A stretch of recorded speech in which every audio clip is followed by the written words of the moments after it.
Advertencia, el contenido de este podcast es políticamente incorrecto y ofensivo para relativistas.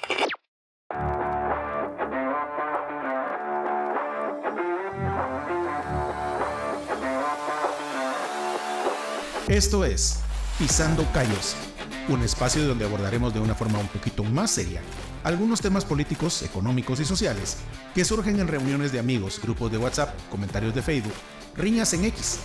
Aquí ampliaremos tu horizonte para que tomes acción junto a nosotros. Bienvenido.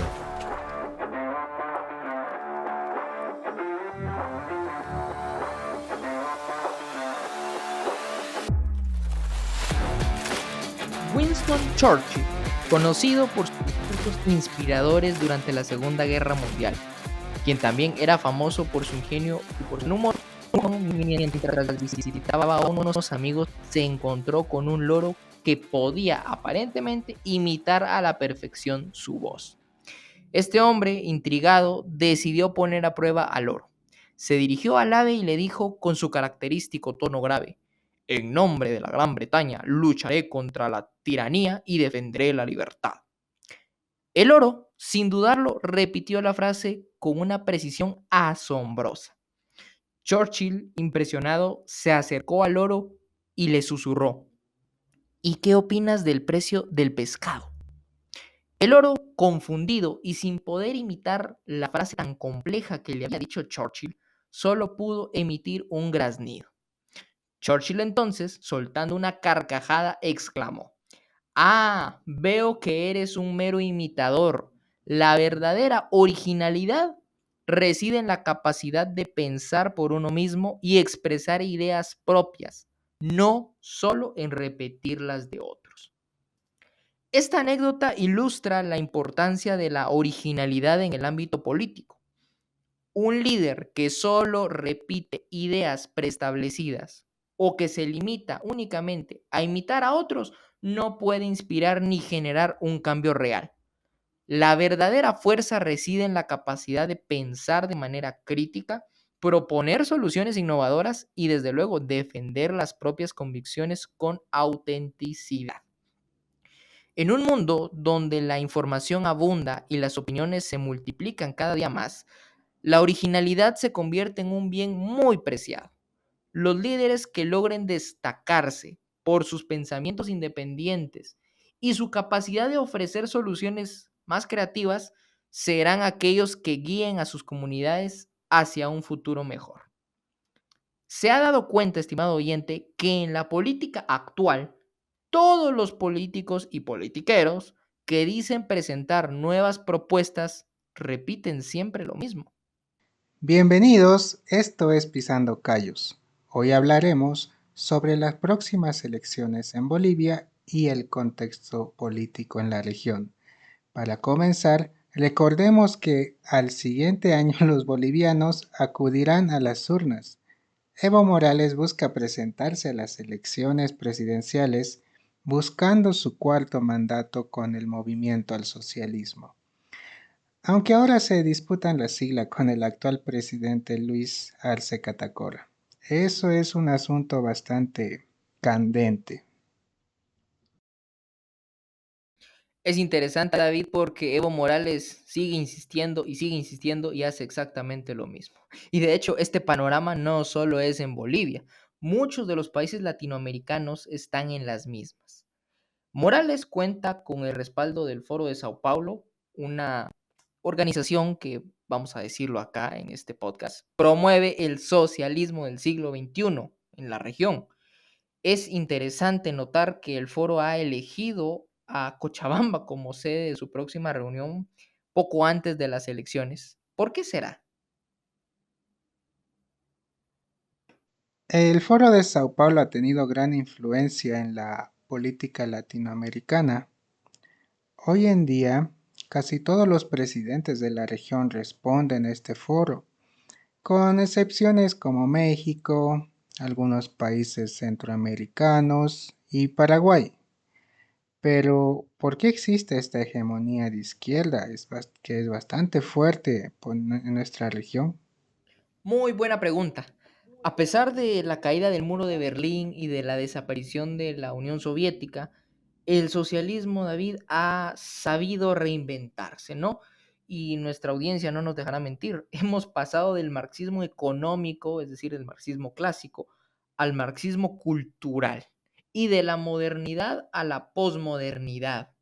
Ahora vemos una alianza de civilizaciones, como diría Huntington, entre Rusia, China, el islamismo y los multiculturalistas en Estados Unidos. Las izquierdas cada vez más han sabido adaptar el mismo mensaje, perverso dicho sea de paso, pero darle nuevos matices para lograr así conquistar a un nuevo electorado cada vez más joven.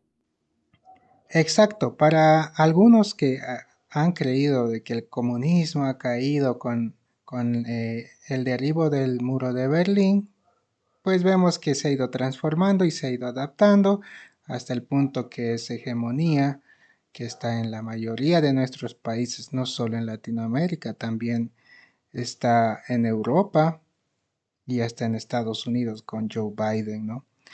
Y aunque en los 90 Fukuyama proclamó el fin de las ideologías, la realidad nos muestra lo contrario.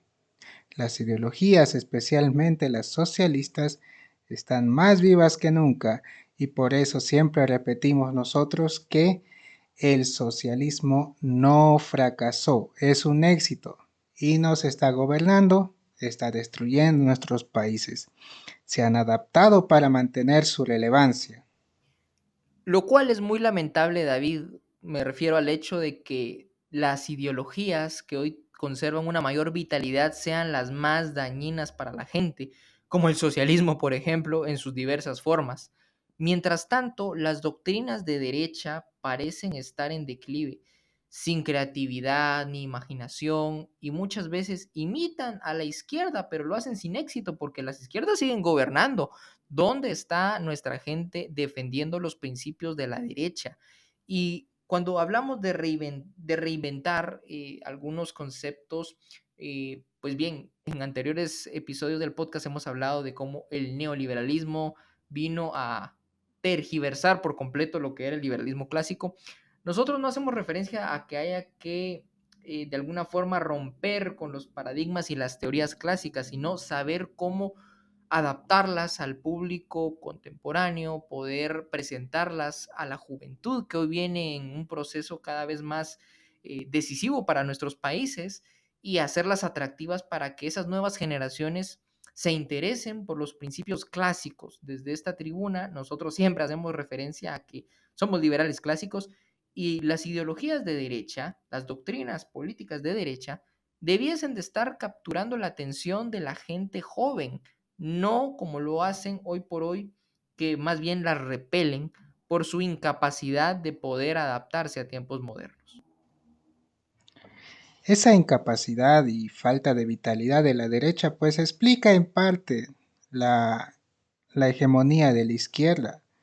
Sabemos que el éxito de la izquierda también tiene que ver con que no hay personas, no hay organizaciones o partidos que puedan presentar a la población buenas propuestas y bien estructuradas. Entonces ese éxito que tiene la izquierda, que tiene el socialismo, es por falta de capacidad de una derecha bastante preparada y lista para afrontarla. Eso sucede pues en América Latina y en este caso en Bolivia también. El Foro de Sao Paulo ha sido muy creativo en impulsar el marxismo cultural, con temas como la ecología, el feminismo, el indigenismo y la política correcta que en la introducción de nuestro podcast dice que somos políticamente incorrectos. Y no tenemos miedo de decirlo, David, lo repetimos a los cuatro vientos, somos políticamente incorrectos y nos enorgullecemos de eso. Y desde luego no podemos olvidar su habilidad en la propaganda. Las izquierdas son muy, muy hábiles para hacer propaganda. El gobierno de Morales, por ejemplo, ha sido muy eficaz en traducir sus premisas ideológicas en consignas y símbolos que, bueno, ayuda a que la gente conecte emocionalmente con ellos, ¿no? La propaganda juega un papel crucial en movilizar a los votantes. Lo vivimos, dicho sea de paso, en Guatemala en el año 2023, en el proceso electoral, con un partido político, Movimiento Semilla, que supo materializar consignas que a lo mejor podrían ser muy debatibles, pero que calaban mucho con el resentimiento y la crispación de la gente, ¿no? Las famosas consignas de vamos a acabar con la corrupción, fuera los corruptos, vamos a erradicar el problema que ellos decían era la corrupción y por lo tanto iban al corazón de la gente, iban tocando esas fibras. La mayoría de guatemaltecos acá estaban hartos ya de los casos de corrupción desmedidos de los gobiernos anteriores, así que fue relativamente sencillo para ellos hacerse de ese electorado abundante que les permitió hoy llegar a ser oficialismo, ¿no? Y desde luego utilizar consignas que no invitaban a la gente a razonar, a cuestionar, a criticar, simplemente a repetir como loros, como bien lo hablábamos en la introducción de este podcast. La gente, pues lamentablemente no vio una diferencia tampoco en la supuesta oposición, ¿no? Todos los partidos políticos en contienda acá en Guatemala venían y repetían exactamente lo mismo. Así que bueno, la gente se fue por el que lo decía más fuerte, por el que parecía más convencido a la hora de decirlo y no se quedó con las típicas imitaciones de la pseudo oposición que había en este país. Y me imagino sucede lo mismo en Bolivia, ¿no? Así es, Gabriel, aquí sucede exactamente lo mismo. En cuanto a los contendientes de Morales, podemos ver a Samuel Doria Medina, quien es un empresario y que representa o es reconocido por mucha gente al viejo mercantilismo. Siempre le echan en cara de que se haya comprado empresas del Estado a precios muy bajos. Eh, y seguramente en Guatemala también, Gabriel, debes tener el caso del presidente actual, cómo es que ha llegado, cuáles eran las propuestas de los otros que han sido derrotados en esas elecciones, porque aquí en Bolivia, Gabriel, si quieren ganar algunos candidatos a la presidencia, siempre acuden al discurso de izquierda, al discurso socialista, al discurso estatista. Uno propone, qué sé yo, tal vez una escuela de color azul y el otro dice, no, lo vamos a pintar de color verde. Y el otro dice, no, yo lo voy a pintar de color naranja. Entonces, el discurso de fondo está siempre lo mismo, entre ellos se pelean, pero como vamos a ir repitiendo aquí en el podcast, en un concurso de socialistas, gana el más socialista, el que más se va a la izquierda. Y por eso tenemos nosotros la urgencia de presentar, nosotros como partido, tenemos la urgencia de presentar una propuesta de derecha, es una propuesta liberal clásica. De hecho, David, aquí en Guatemala sucedió algo bien interesante y es que en la contienda electoral del año pasado, el actual presidente Bernardo Arévalo, pues tuvo como contrincante a Sandra Torres, una vieja política de, bueno, ya muchísimos años en la política guatemalteca, que ofrecía exactamente lo mismo que él. De hecho, nosotros, en nuestro trabajo por hacerle ver a la gente que eran más de lo mismo, pues bien, planteábamos que ambos eran candidatos de izquierda y la gente no caía en cuenta en esas similitudes, ¿no? Y bueno, recientemente, en el caso de Bolivia, se ha unido a la contienda Jorge Tuto Quiroga, quien fue presidente interino en 2001. Aunque tiene potencial para representar un programa liberal y modernizador, lo cierto es que ha comenzado con el pie izquierdo, ¿no? Al declarar que no va a privatizar, lo cual puede interpretarse como una admisión de que lo privado es malo. Aquí en Guatemala también hay gente que se dice ser de derecha, que se dice estar en oposición al hoy oficialismo de izquierda, pero que también rechaza las políticas públicas propias de la derecha. No desregula, no privatiza y no abre los mercados a la competencia. Así que, bueno, la gente prefiere a los originales socialistas en lugar de a los socialistas disfrazados de derecha, ¿no?